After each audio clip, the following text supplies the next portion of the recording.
painted this little painting of the coffee earlier this week. I need to do another one. And yeah, let's just go ahead and get into the painting. Also, for painting today, I'm using my Sakura Koi watercolors, and I'm just going to make a super light wash of it.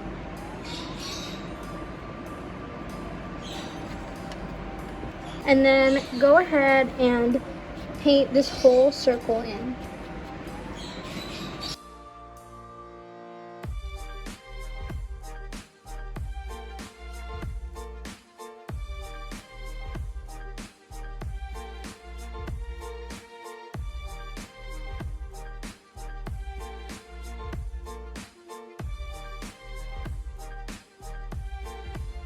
Now I'm gonna mix that same light wash color and mix it with a bit of black to darken it. But you want to keep more brown in the paint. And then go ahead and start painting. Up here, I'm gonna leave a little bit of space for some bubbles and just make like an uneven line like that.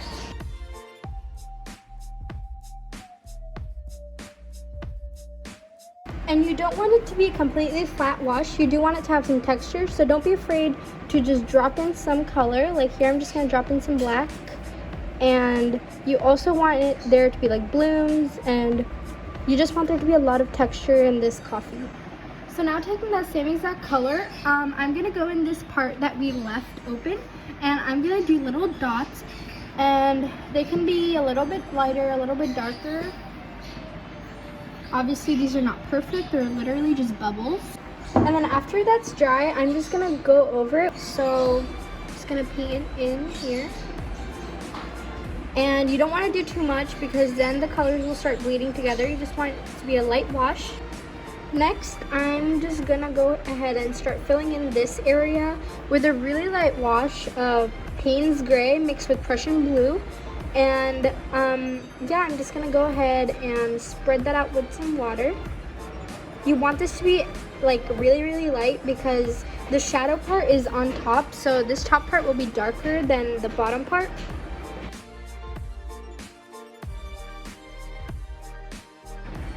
After that's dry, you want to go ahead and add in the shadow that's going to be on the top.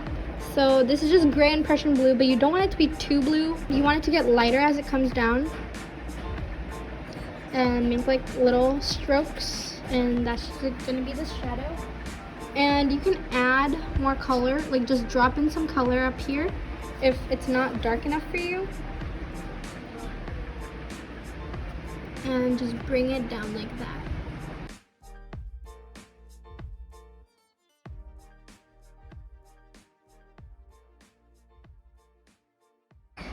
After that's dry and you painted the inside part, you're gonna take like a super dark mixture of Payne's Gray and Prussian Blue, and we're gonna kind of outline this part with it. You don't want to add a lot of water because that'll just lighten it, and you want this to be a dark mixture. So I'm just gonna like kind of outline that part right there.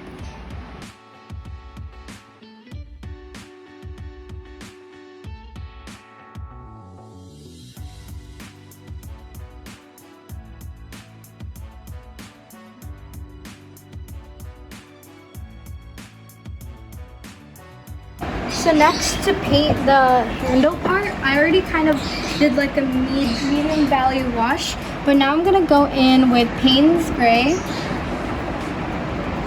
and take that out over here, mix it with the Prussian Blue, and again create that darker wash. Like basically this is what we're going for, like the handle. So that's what I'm gonna do, and I'm gonna kind of line it. So I'm just taking straight Payne's Gray.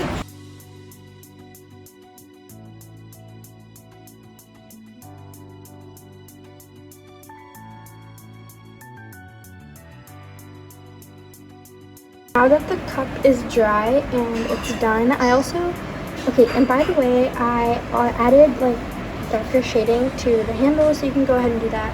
But now that everything's dry, I'm gonna move on to the background. And for the background, I'm gonna take this reddish brown color, and I'm gonna take like a super saturated version of it. so I'm not gonna water it down too much. And I'm just gonna take that and like start lining this part with it. And you don't want to do too big of a section. You just want to go like little by little, and then add water. I'm using a water brush so I can just squeeze that water, and then spread it out like this. And obviously it does not have to be perfect. You can just do this with any color you want, any way you want.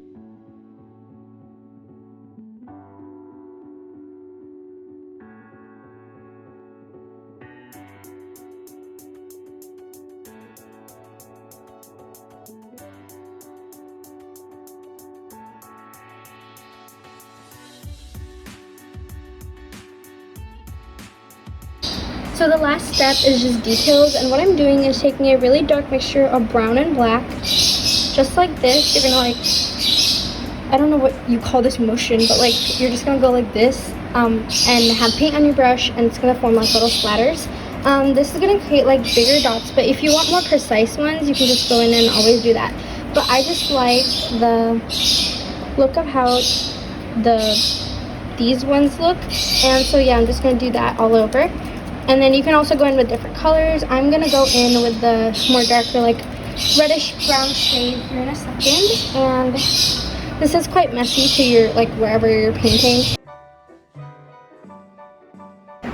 So now that I'm done with that, I just went in and added a bit of highlights with my Sakura jelly roll. So your painting is finally done, and I hope you really liked this tutorial. I really liked this, and I hope you did too. So I'll see you guys in my next video. Bye!